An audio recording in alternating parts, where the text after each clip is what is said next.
Welcome to a new edition of the Neon Jazz interview series with Chet Doxas of the duo known as the Doxas Twins. We spoke to them in October 2020 during the COVID-19 shutdown, The Circle on Just in Time Records. The brothers have been making music together since they were in the crib and were raised in a musical family. This group represents two musicians with a deep bond sharing their vision in a quartet setting.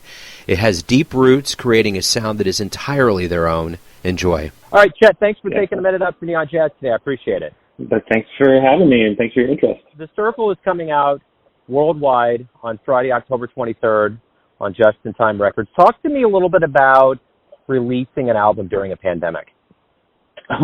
That's a really good question. I'd be interested to hear what a lot of people have to say about that. But one of the things that I guess I had a little bit of trepidation about is what does it exactly look like? There are so many question marks, and then the thing that's kind of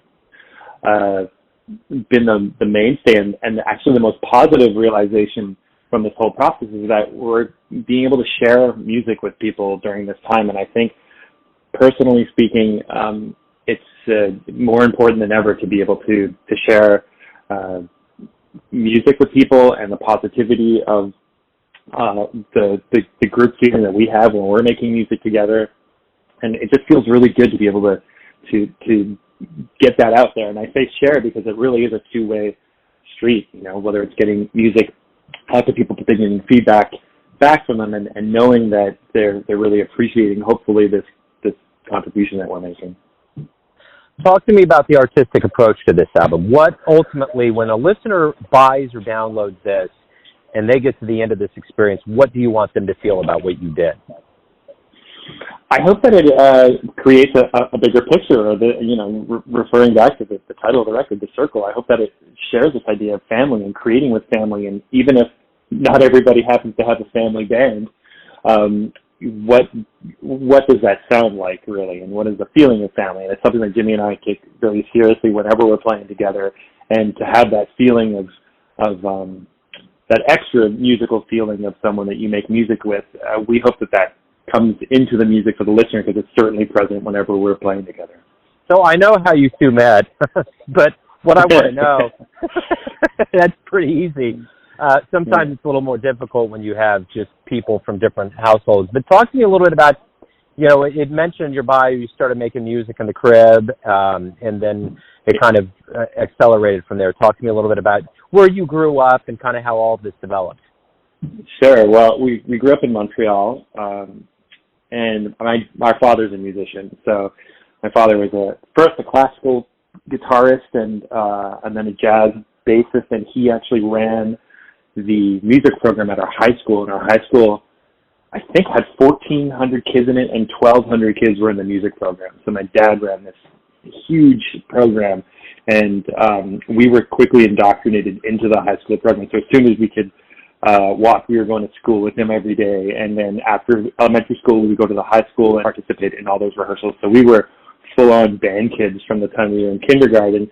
And then, furthermore, he was a choir director, so we would have these amazing, bombastic rehearsals in our living room when he was rehearsing, sometimes 20 or 30-piece choirs. And there was this, our house was filled with music all the time. And then to take it even a step further, about 20 years ago, he, thankfully, with my mother's support, blew out the side of our house and expanded the house and turned it into a beautiful recording studio. So that's going outside of the pandemic. That's usually going 7 days a week. So lots of music. And my mom's not the musician, but she has kind of like a Motown addict. So there's always Motown going on if it wasn't classical or jazz. Your brothers, and obviously there's a lot that goes into that, but when you boil everything down, bands and outfits work because of the relationships you have and the conversations you have on stage. What's the most endearing thing about the relationship that you two have that makes this work and that has continued to make it to work? Well, we're just best friends. So if we're not playing together, we're hanging out. We live in different cities now. Myself's in Brooklyn and Jimmy's in Montreal still. And we do all kinds of things together. I mean, whether it's sports or cooking, or we're just very close. We're a close family. So music is just one of many things that we share. And I think that fact really helps make the music that much more special, because I don't know if you feel this way, but the older we get, the more it seems like either things are all the same, or the thing that you really love is also just enhanced or further informed by the things that are extracurricular to them. So we can share all these mutual interests together and definitely bring it to the bandstand. And yeah, it's a really special thing that I never took for granted per se, but I'm enjoying more than ever. And I feel like with the passing years, it's a really special thing to be able to go through life with your brother and make music. So what do you like the best about being a musician? Well, I mean, to get philosophical for a second, I guess it's a privilege to be able to have something in your life that you can get to know yourself so well and get to know the world around you. And it's almost like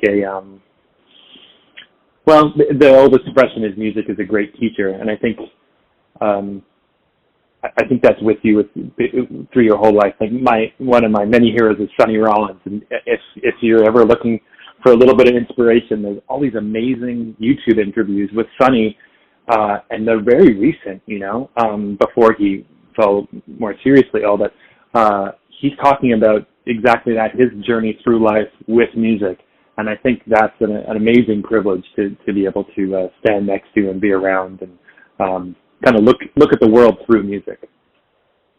So when we do return to you return to the stage and we return to the audience, what do you hope we all get from this absence away from live music?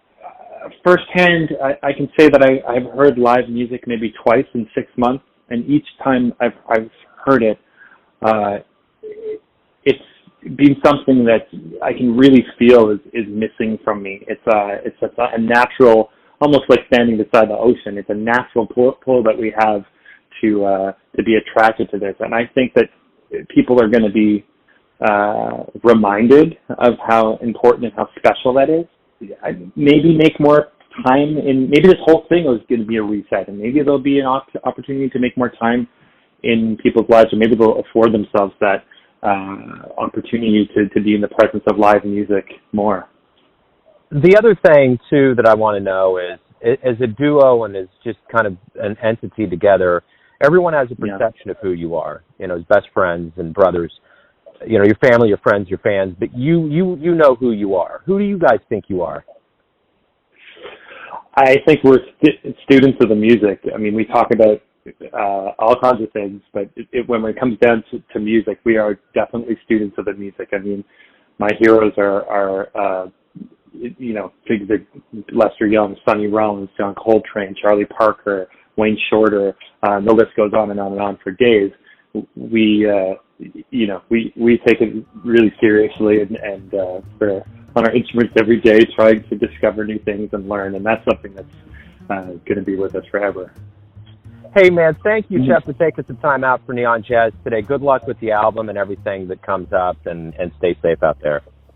Well, you too, Joan. I really appreciate you taking an interest in us and sharing our music with the Kansas City audience. Thanks for listening and tuning in to another Neon Jazz interview. We give you a bit of insight into the finest players in Canada, LA, New York City, Kansas City, and spots all over the world, giving fans all that jazz. And thanks to Chet for their time, music, and story. If you want to hear more interviews, go to Famous Interviews with Joe Domino in the iTunes Store. Visit Neon Jazz at youtube.com, and for everything Neon Jazz all the time, go to the neonjazz.blogspot.com. Until next time, enjoy the jazz, my friends.